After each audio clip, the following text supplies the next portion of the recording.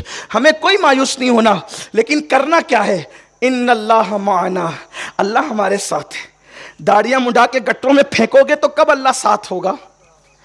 کانوں میں year phone لگا کے گانے سنو گے تو اللہ کب ساتھ ہوگا؟ اللہ ساتھ کب ہوگا؟ اس کی طرف آؤ تو صحیح. ان اللہ معنا, اللہ ہمارے. کتنی بڑی بات کہی, اور بھی ابو بکر صدیق سے نہیں کہی, صدیق اول مخاطب تھے اس بات کی, اور قیامت تک کا ہر مومن تھا. لا تحزن, غم نہ کرو, کیسے ہی حالات ہیں غم نہ کرو, اللہ ہمارے ساتھ ہے, اللہ ہمارے ساتھ ہے. آپ کو کوئی ضرورت نہیں مایوس ہونے کی, ڈپریشن میں جانے کی کوئی ضرورت نہیں ہے, آپ کو جذباتی ہونے کی بھی کوئی ضرورت نہیں ہے. جیسے اور قومیں سیاست کے میدان میں کھڑی ہیں, آپ بھی کندھے سے کندھا لگا کر کھڑے رہیں. تجارت کی میدان میں کھڑی ہے, آپ بھی کندھے سے کندھا لگا کے کھڑے رہیں.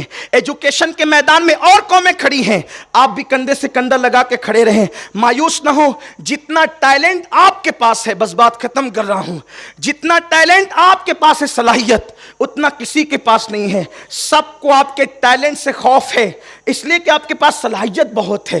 اللہ نے آپ کو ذہن بہت دیا ہے, آپ کو دماغ بہت دیا ہے. کائنات کے اندر جتنی چیزیں ایجاد کرنے کی, جتنے نکات نکلے ہیں, وہ کہیں نہ کہیں سے اس کے سوتے اسلام سے پھوٹتے نظر آتے ہیں. لیکن بات اتنی ہے, لوگ آپ کی صلاحیتوں کو زنگ آلود کرنا چاہتے ہیں. جب آپ مایوس ہوں گے تو پڑھیں گے کہاں؟ جب آپ مایوس ہوں گے تو تجارت کہاں کریں گے؟ کوئی مایوس نہیں ہونا, اللہ سے رشتہ مضبوط کر کے گھر سے نکلو, اور موت سے تو ڈرنا چھوڑ دو, اس لیے کہ ایمان بنا لو. اگر یہ ایمان نہیں ہے تو اپنے ایمان کا جائزہ لو کہ پھر تم کیا ہو, پھر تم کیا ہو. مومن کی شان یہ مومن کا ایمان ہے کہ جس دن اللہ نے آپ کی موت لکھ دی ہے, اس سے ایک سیکنڈ پہلے موت نہیں آ سکتی, اور اس کے ایک سیکنڈ بعد موت نہیں آ سکتی. اگر اس نے لکھی ہے کوئی بچا نہیں سکتا. اے سی میں پیک کمروں میں بھی محفوظ نہیں رہ سکتے. قرآن کہتا ہے, اللہ اکبر, اللہ رب العزت ارشاد فرماتا ہے کہ اینما تکونوا یدرککم الموت ولو کنتم فی بروج مشیدہ, کہ اگر تم مضبوط قلعوں میں بند ہو جاؤ گے تو بھی تمہیں موت وہاں پر آ کر کے رہے گی. اللہ نے لکھ دیا ہے مضبوط قلعہ بھی تمہیں موت سے بچا نہیں سکتا, اور اللہ نے نہیں لکھا ہے تلوار سے ٹکڑے کر دیے جائیں پھر بھی تمہاری زندگی موجود رہے گی. یہ ایک مسلمان کا ایمان. چھوڑ دو موت سے ڈرنا, موت سے ڈرنا. اور دشمن کیوں ٹوٹ پڑے تم پہ پتہ ہے؟ سرکار کی حدیث ہے, جب میری امت میں دو چیزیں پیدا ہو جائے گی تو ان پر لوگ ایسے ٹوٹ پڑیں گے جیسے بھوکا دسترخوان پہ ٹوٹ پڑتا ہے. پوچھا کیا وجہ ہوگی؟ ہم کم ہوں گے؟ کہا نہیں, حب الدنیا و کراہیت الموت. دنیا کی محبت میری امت میں پیدا ہوگی اور موت سے نفرت پیدا ہوگی. جب یہ چیز پیدا ہوگی تو وہ بزدل ہوں گے اور اسلام دشمن طاقتیں ان پہ ٹوٹ پڑے گی. دنیا کے سامنے سینہ تان کر لڑنے کے لیے نہیں, صلاحیتوں کو لے کر کھڑے رہیے. سیاست, تجارت اور تعلیم, ان تینوں بلکہ ہر میدان میں سب کے کندھے سے کندھا ملائیے. جو صلاحیت آپ کے پاس ہے وہ کسی کے پاس نہیں. لیکن اختتام اس پہ کرتا ہوں, آپ کی صلاحیتوں کو زنگ لگ رہا ہے کیونکہ آپ کے بچے اب کتاب کو چھوڑ کر موبائل ہاتھ میں لے چکے ہیں. روزے میں بھی گیم نہیں چھوٹتا لوگوں سے, گیم روزے میں بھی. وہ روزے کیا قبول ہوں گے جس روزے میں خدا کی یاد نہیں آتی, گیم ہی میں ڈوبے رہتے ہیں. اور کچھ گیمز ایسے یہودیوں نے ایجاد کیے ہیں جس میں باضابطہ طور پر نفسیاتی طور پر تمہیں شکست دینے کا پلان ہے. جو تمہارے بچے گیم کھیلتے ہیں وہ نفسیاتی طور پہ خود کو شکست خوردہ یعنی ہارا ہوا تسلیم کرتے ہیں. ابھی رمضان شریف کی آخری عشرے کی بات ہے کہ پب جی کھیلتے ہوئے ایک فرقان نام کا لڑکا مر گیا. 12ویں جماعت کا سب سے بہترین طالب علم مر گیا. ہمیں اپنے بچوں سے پیار نہیں کیوں دیتے ہیں؟ اپنے بچوں کو گیم کھیلنے کی ہم اجازت. آپ اپنے بچوں کو وہ گیمز کھیلنے کی اجازت دیجئے جس سے جسم کی نشو و نما ہوتی ہے, جسم جس سے مضبوط ہوتا ہو. یہ گیم تو آپ کے بچوں کو نسوانیت کی طرف لے جا رہے ہیں. وہ آپ کے بچوں کو ذہنی طور پر معاف کر دیتے ہیں، ذہنی طور پہ تھکا دیتے ہیں۔ اس لیے میری گزارش ہے کہ اپنی صلاحیتوں کا خیال کیجئے، اپنے ٹیلنٹ کا خیال کیجئے، اللہ پہ بھروسہ کیجئے اور مایوس ہوئے بغیر تجارت کے میدان میں ڈٹیے۔ آج کل تجارت بھی مسلمانوں کی بہت زیادہ ڈھپ ہوتی جا رہی، وجہ یہ ہے کہ تجارت کرنے والے ہی گیم کھیلتے۔ میرے عزیز نے، میرے بھائی نے مجھے ایک بات کل ہی بتائی، ایک میڈیکل کا تذکرہ کیا کہ بہت چلتا تھا میڈیکل، بھیڑ لگی رہتی تھی، ایک اس علاقے میں میڈیکل تھا نہیں، لیکن 4-6 لڑکے آنے لگے اور سب بیٹھ کر کے گیم کھیلتے ہیں۔ تو وہ گیم دیکھتے دیکھتے کھیلتے کھیلتے پھر وہ کبھی چٹھی دیکھتے، کبھی نہیں دیکھتے، کبھی چھوڑ دیتا ہے، لوگوں نے آنا چھوڑ دیا، مال ہے نہیں ہے۔ اس طرح سے یہ تعلیم میں بھی تعلیم کو بھی متاثر کر رہے ہیں گیم، تجارت کو بھی متاثر کر رہے ہیں، فکر ذہن کو بھی متاثر کر رہے ہیں۔ میری گزارش ہے تجارت کے میدان میں مضبوط ہوئیے، مندی وندی کا کوئی خیال مت کیجیے، اس لیے کہ تجارت سیاستدانوں کی چوکھٹ سے نہیں ملتی، بلکہ رزق اللہ کے دربار سے ملتا ہے، اس کے یہاں کوئی مندی نہیں ہے۔ اگر تم اللہ سے اپنا رشتہ جوڑ لو، سب کی دکان پہ مکھیاں بھن بھنائے گی، تمہارے دکان پر گاہکوں کی قطار لگی ہوئی ہوگی۔ یہ بات ہے، میں آپ کو کوئی لطیفہ نہیں کہہ رہا ہوں، کوئی چٹکلا نہیں کہہ رہا ہوں، کوئی سبز و باغ بھی نہیں دکھا رہا ہوں، اللہ کی عزت کی قسم کھا کر کہتا ہوں، اتنے بڑے مجمع میں آج عید کا دن ہے کہ اللہ سے رشتہ جوڑیے۔ جن لوگوں نے رشتے اللہ سے جوڑے ہیں، اللہ تعالیٰ نے ان کو جنگلوں میں روزیاں عطا کی ہے۔ بس رشتہ جوڑ کر تو دیکھیے، بات ختم کرتے ہوئے، اس لیے کہ لوگ آ رہے ہیں، اب جو لوگ آ رہے ہیں ان سے میں صرف اتنی گزارش ہے کہ بس 5 منٹ میں جماعت کھڑی ہو جائے گی، وہ وضو کر لیں جلدی سے، اور جو لوگ ادھر بیٹھے ان سے رابطہ جوڑنے کے لیے اب چونکہ جگہ بھی ختم ہے، قریب الختم ہے، اگر یہاں پر کوئی موٹا ٹانٹ وغیرہ ڈال کر اس کو بھی پیک کر سکتے ہو تو چند لوگ یہاں آ سکتے ہیں، بیٹھ سکتے ہیں۔ درگاہ شریف کا صحن بھی بھر چکا ہے، ادھر لوگ کھڑے ہیں، تو وہ جو پیسیج ہے نا، یہ راستہ جو ہے اس میں بھی صف لگا لیں تاکہ ادھر والوں سے آپ کا کنیکشن جڑ جائے اور ان کی صفیں متصل ہو جائیں۔ بات اختتام کو لے جا رہا ہوں، آخری بات، اللہ سے رشتہ اگر جڑ جائے نا، اللہ سے رشتہ جڑ جائے، ہر دشمن دوست بنے، روزی کا ٹینشن نہیں، کیونکہ اللہ کا وعدہ ہے وَمَا مِن دَابَّةِ الْأَرْضِ إِلَّا عَلَى اللَّهِ رِزْقُهَا، اللہ نے اپنے کرم سے اپنے ذمے پہ لے لیا سب کی روزی، روزی کا کوئی ٹینشن نہیں، صرف کوشش کرنی ہے، محنت کرنی ہے، کاوش کرنی ہے، بس کوئی ٹینشن نہیں لینا، رشتہ اللہ سے جوڑو۔ گناہ اور پاپ انسان کی روزی کو بھی تباہ کرتے ہیں، زندگی کو بھی کمزور کر دیتے ہیں، زندگی کے اندر بھی کٹوتی کا، حضور کی حدیث ہے، سرکار فرماتے ہیں زنا کرنے سے عزت جاتی ہے، چہرے کا نور جاتا ہے، زندگی کم کر دی جاتی ہے، زندگی گھٹا دی جاتی ہے، اور روزی بھی کم کر دی جاتی ہے، عمر گھٹا دی جاتی ہے، گناہوں سے یہ سب ہوتا ہے۔ اللہ سے رشتہ مضبوط کریں۔ ایک بہت بڑے بزرگ ہے، اس کو داتا صاحب نے لکھا ہے، داتا علی حجوری رحمۃ اللہ علیہ نے لکھا ہے کہ ایک بہت بڑے بزرگ تھے، انہوں نے وہ بکریاں چلاتے تھے، حضرت ابو مسلم رائی ان کا نام تھا، حضرت ابو مسلم رائی ان کو کہتے تھے، وہ بکریاں چلاتے تھے۔ اب تھوڑا جملے پہ توجہ کرنا، دشمن دوست کیسے بنتے ہیں اور دوست دشمن کیسے؟ جب زیادہ دشمنی پھیلنے لگے تو توبہ کر لیا کرو، کہیں ایسا تو نہیں کہ اللہ ناراض ہو رہا ہے۔ جب وہ ناراض ہوتا ہے تو دشمن بڑھتے ہیں، اور جب وہ خوش ہوتا ہے تو پھر دوست بڑھتے ہیں، کیونکہ قرآن کہتا ہے ان الذین آمنوا وعملوا الصالحات سیجعل لهم الرحمن ودا، کہ جو ایمان لانے کے بعد نیک عمل کریں تو اللہ ان کی محبت لوگوں کے دلوں میں انڈیل دیتا ہے۔ میں یہ اکثریت کی بات کر رہا ہوں، کچھ بدبخت رہتے ہی دنیا میں ایسے جو نفرت ہی کے لیے پیدا ہوتے ہیں، ان کو چھوڑ دینا چاہیے، وہ 2.5% ہے۔ جیسے زکوٰۃ نکال دی جاتی ہے نا روپیوں سے ناپاک شکل میں، تو ویسے انسانوں سے وہ 2.5% نکال دیے جاتے ہیں نفرت کے لیے، ان کی پرواہ نہیں کریں۔ میں 97% طبقے کی بات کر رہا ہوں، میں 2.5% کی بات نہیں، وہ نفرت ہی کے لیے پیدا ہوتا ہے، ان کا بیج ہی نفرتوں میں بویا جاتا ہے، ان کی بات نہیں، عالم کی بات کر رہا ہوں۔ عالم بہت بڑا ہے، عالم نباتات ہے، عالم جمادات ہے، عالم حیوانات ہے، دریا ہے، سمندر ہے، پہاڑ ہے، یہ سب مومنوں سے محبت کرتے ہیں۔ تو عرض یہ کر رہا تھا کہ دشمن کیسے بڑھتے ہیں اور دوست کیسے ہوتے ہیں۔ تو شیخ ابو مسلم رائی کہتے ہیں چرواہے کو، شیخ ابو مسلم رائی بکریاں چرا رہے تھے اور اس شان سے چرا رہے تھے۔ دیکھو چرانے کا انداز کیا، ہم کام کرتے کرتے گیم کھیلتے ہیں نا، واٹس ایپ دیکھتے ہیں، پتہ نہیں کیا کیا کرتے ہیں۔ واٹس ایپ کا میں مخالف نہیں ہوں، شاید لوگوں کو ایسا لگتا ہے مخالف ہوں، میں خود استعمال کرتا ہوں، لیکن کوئی بھی چیز ضرورت کے تحت اچھی لگے۔ کھانا انسان کی زندگی کے لیے ضروری ہے، لیکن قرآن کہتا ہے اس کو بھی مت زیادہ کھاؤ۔ قرآن کہتا ہے کلو واشربو ولا تسرف، کھاؤ پیو حد سے مت بڑھو. تو جب کھانے پینے میں پابندی لگا دی گئی کہ حد سے مت بڑھو, تو واٹس ایپ اتنا کیسے آپ نے نشے کے طور پہ طاری کر لیا کہ نہ رات دیکھا, نہ دن دیکھا, نہ صبح دیکھی, نہ شام دیکھی, نہ بیوی نہ بچے, کچھ سمجھ میں ہی نہیں آتا آپ کو.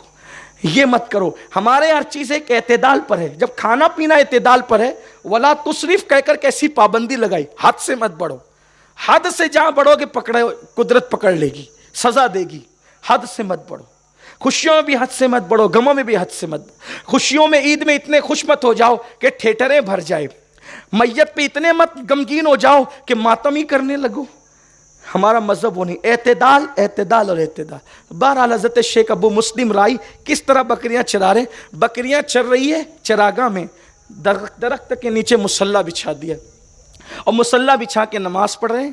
ایک مرید آتا ہے اور دیکھتا ہے کہ ابو مسلم رائی کی بکریاں جو ہے اس پر پہرا دینے کے لیے بھیڑیے بیٹھے ہوئے ہیں.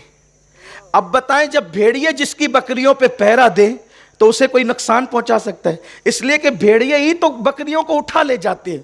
چرواہا بیچارہ ہوتا ہی اس لیے کہ بھیڑیے سے بچانے بکریوں کو. لیکن ابو مسلم رائی درخت کے نیچے اللہ کی عبادت میں ہیں اور بھیڑیے پہرا دے رہے ہیں. اور حیرت ہے, بھیڑیوں کو دیکھ کے بکریاں بھاگتی ہے, لیکن وہاں بکریاں بھی بھاگ نہیں اور بھیڑیے پہرا دیتے ہوئے بیٹھے. وہ مرید دیکھتا, اس کو سمجھ میں نہیں آتا. وہ گیا, اس کو دیکھ کر, اگر ہم نماز پڑھ رہے ہو ہمیں کوئی دیکھ رہا ہو تو پھر نماز ہماری لمبی ہو جاتی ہے نا. لیکن وہاں حال یہ ہے کہ کوئی آ گیا, اس کے قدموں کی آٹ آئی تو نماز شارٹ ہو گئی. چھوٹی کیونکہ اللہ کے لیے ہو رہی تھی بات. سلام پھیرا, کہا کہ کیا بات ہے؟ کہا حضرت بات سمجھ میں نہیں آئی, یہ بکریاں اور بھیڑیوں میں دوستی کیسے ہوگی؟ یہ تو آپس میں ایک دوسرے کے دشمن ہیں, ان کی دوستی کیسے ہوگی؟ کیا پیارا جواب دیا. داتا صاحب لکھتے ہیں, جب سے میں نے اللہ سے دوستی کر لی, میری بکریوں کی بھیڑیوں سے دوستی ہو گئی. جب سے میری دوستی میرے اللہ سے ہو گئی, بھیڑیوں سے میری بکریوں کی دوستی ہو گئی. کہ اچھا, اوہو. پھر اس کے بعد دوپہر تھی, کھانے کا وقت آیا, تو کھانے کے ٹائم تو کہا آپ کھاتے کیسے ہیں؟ تو شیخ ابو مسلم رائی نے کہا چلو. گئے, ایک چٹان تھی پتھر کی, اس کو ہاتھ مارا, ایسی ہاتھ مارا تو 2 کٹورے آئے اور اس پتھر سے ایک طرف دودھ نکلا, ایک طرف شہد نکلا. یہ بہت معتمد اور مستند کتاب صوفیہ کے نزدیک, جس کو کشف المحجوب کہتے ہیں, میں وہیں سے یہ واقعہ پڑھ رہا ہوں. یہ کوئی بہت یعنی جو ہے وہ غیر معتبر بات نہیں ہے, بہت معتبر واقعہ. داتا صاحب نے لکھا ہے. یہ داتا صاحب کون ہے؟ داتا لیجوری غوث پاک کہتے تھے, میرے دور میں اگر داتا صاحب ہوتے تو میں ان سے مرید ہوتا. یہ ہے داتا صاحب. وہ داتا صاحب لکھ رہے ہیں یہ واقعہ. اور داتا صاحب لکھتے ہیں کہ انہوں نے پتھر کی چٹان پہ ہاتھ مارا تو ایک طرف سے دودھ اور دوسری طرف سے شہد کٹورے میں نکلا. اس نے کہا ارے یہ کیا ہے؟ تب آپ نے جواب کیا دیا, نادان تجھے پتہ نہیں کہ موسیٰ علیہ السلام کی قوم, ان کی امت, ان کی نافرمان تھی تو ان کے مطالبے پر پتھر سے پانی نکلا. موسیٰ کی قوم اگر موسیٰ کی نافرمان ہو جائے تو ان کو پتھر پانی دیتا ہے. میں تو محمد الرسول اللہ کا غلام ہوں اور نافرمان نہیں بلکہ فرما بردار ہوں. ارے جب نافرمان بنی اسرائیل کو پتھر سے پانی ملتا ہے تو فرما بردار محمدی کو شہد اور دودھ کیوں نہیں مل سکتا؟ تو کوئی فرما بردار بھی تو ہو کر کے دیکھے. کوئی مندی کا ٹینشن لینے کی ضرورت نہیں ہے. آپ اللہ کے بن کے دیکھیں, انشاءاللہ پھر دیکھیں کیسا رزق اترتا ہے, کیسی روزی چلتی ہے, اور اپنے آپ کو مایوسی سے نکالیں. اللہ سے دعا ہے اللہ ہم سب کو عمل کی توفیق عطا فرمائے.